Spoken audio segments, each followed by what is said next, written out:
የአብያተ ክርስቲያናት ውድመትና የምእመናን ሞት ሀገር አንዳንዴ አርብ ላይ ትውላለች በሚል እንዲዘለልና ተከድኖ እንዲቀር ያደረክበት መንገድ በራሱ አንዱ ማሳያና የጫናውን ልኬት የሚያሳይ ነው ተብሎም ይነሳባል። ሁለት ተጻራሪ አቋም ይዘህ ለሞትም ለህይወትም ልትሰራ የምትችልበት እድል የለህም። ወይ ለህይወት ነው የምትሰራው ወይ ለሞት። ስነ መለኮትና ህገ መንግስት ሁለት ተጻራሪ ጉዳዮች አይደሉም። ላግዛቸው ነው ብለህ ልታፋልስስ ብትችል ፍጭቱ እኮ እንደውም እሱ እኮ ነው። ፍጭቱ እኮ የተለያየ መሰረት ያላቸው ሰዎች ሲነጋገሩ ነው እንደውም ፍጭቱ የሚፈጠረው። ህብረተሰቡ መዝኖ በምክንያት የሚደግፍና በምክንያት የሚቃወም ማህበረሰብን መገንባት ነው ጥሩ ወይስ ደግሞ ጩኸትን መቀነስ ወይም ደግሞ ሆድ እንዳይብሰው እየመጠንን መስጠት? የምትኖረው ለተከታዮችህ ከሆነ መብዛትና ማነሳቸው ሊያስጨንቅህ ይገባል። ሰዎች ግን ብዙ ጊዜ እኮ እውነትን ነው የሚከተሉት።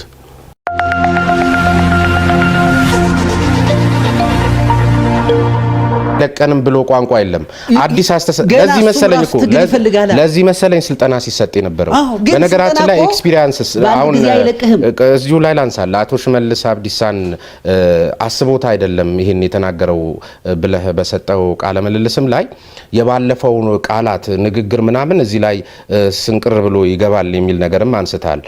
ኖ አመራርነት እኮ በፈለገው ስርዓት ላይ ይሁን መዝኖ አጢኖ አስቦ አልሞ አስልቶ በተለይ እንደዚህ በስጋትና በተስፋ መሃል በመትዋለል ሀገር ላይ የሚገኝ አመራር ምን መናገር እንዳለበት እንደዚህ አይነት መድረኮች ላይ ሲናገር እኮ በቂ የሆነ ዝግጁነት ያስፈልጋል። ስለዚህ ዝም ብሎ በነሲብ የሚመራ ስላልሆነ በዛ ደረጃ ይሄ ማስተባበያው ልክ ነው ብዬ አላስብም። እኔ ግን ልክ ነው ብዬ የምልበት ለምሳሌ ባለፉት ምናምን አመታት ምን አይነት ስልጣና ነው ሲሰጠኝ ነው? እስቲ ዶክመንቶችን እንመልከት።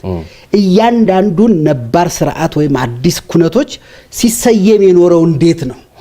እነዛ ስያሜዎች እነዛ ስያሜ ቃላት ተርሚኖሎጂዎች አሉ አሁንም ህያው ናቸው።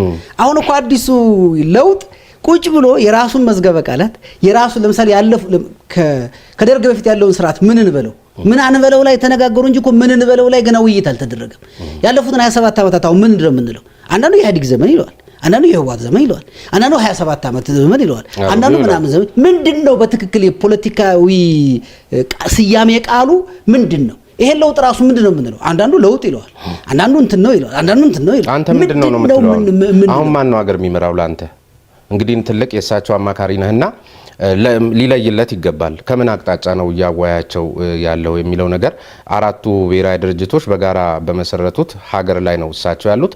እሳቸው ኢህአዴግ ናቸው። አሁን ባለው ሁኔታ አብዮታዊ ዲሞክራሲን ነው እያቀነቀኑ የሚገኙት። አንተ ምን ነው እያማከርካቸው ያለው? ማን ነው ሀገር እየመራ ያለ ብለህ ነው አንተ የምታምነው? አሁን ከአብዮታዊ ዲሞክራሲ ወደ መደመር እየተሻጋገሩ ነው። ሽግግሩ ላይ ነው ያለ ነው።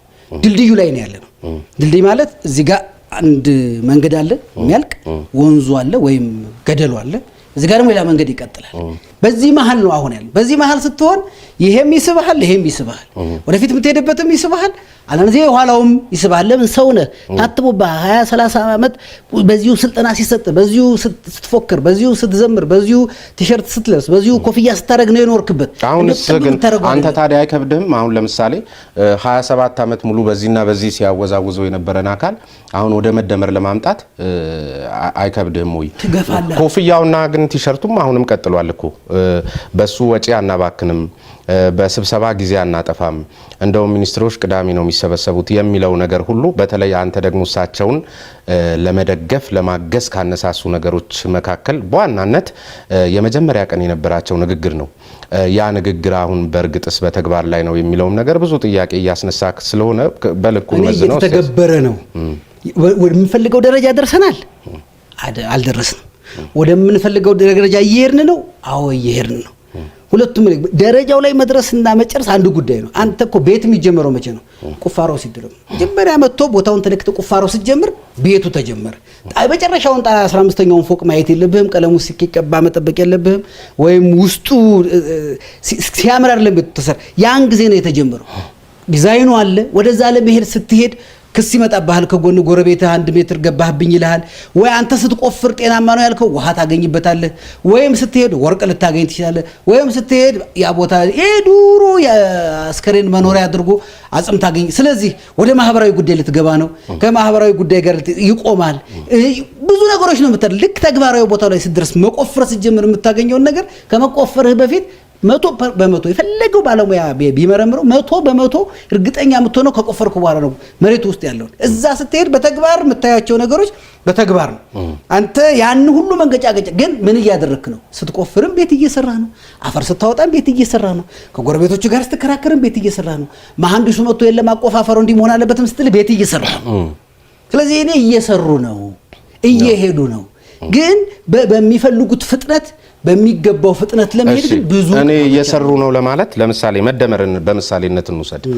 መደመር እንደዚህ እንደሚወራው ቀላል ነው ወይ? ለምሳሌ የክቡር ጠቅላይ ሚኒስትር ስራ ሊገለጽ ከሚገባባቸው መሰረታዊ ጉዳዮች መካከል ህዝቡ ጋር ሳይሆን ኢህአዴግ ናቸውና መደመርን መጀመሪያ በኢህአዴግ ደረጃ ማስረጽ መቻላቸው አንዱ እየሰሩ ነው ለሚለው ነገር መገለጫቸው ሊሆን ይገባል ብዬ አስባለሁ። ኢህአዴግ ቤት መደመር አሁን ችግር አይደለም ወይ?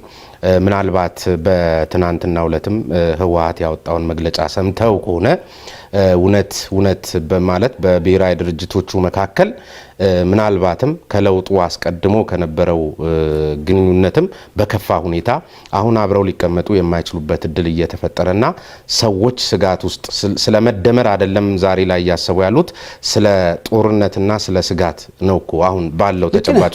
እንዴት አገኘው? አንድ ምሳሌ ቅዳሜ መደመር ሊመረቅ ማክሰኞ ህወሓት ያወጣው መግለጫ አንድ ነገር ልንገርህ። አንተ አሁን ጤነኛ ነኝ ብለህ ሁሉም እጄም ልቤም ምንም ሰላም ነው ብለህ የኖርክ ነው። አንድ ቀን ጠቅላላ ምርመራ አደርጋለሁ ብለህ ሆስፒታል ሄድክ። ኮሌስትሮልህ እንደዚህ ሆኗል፣ ልብህ እንደዚህ ሆኗል፣ ጨጓራህ እንደዚህ ሆኗል፣ ደምህ እንደዚህ እየሆነ ነው፣ ስኳርህ እንደዚህ ሆነ፣ ተጠንቀቅ፣ እግርህ ላይ እንደዚህ አይነት ነገር፣ እጆች ላይ እንደዚህ ነገር አለ ተባልክ። ላንተ ጥሩ ይሄን ምርመራ ከማድረግህ በፊት በቃ ሰላም ነኝ ጤነኛ ነኝ መስገነው እያልክ የኖርክበት ነው። ያ ቀን ምርመራው ነው። ይሄ እንግዲህ እንደያመለካከትህ የሚሆን ለኔ ያ ምርመራው ቀን ማንነትክን ማወቅህ ጥሩ ነው። በቃ ለየልህ ማለት ነው።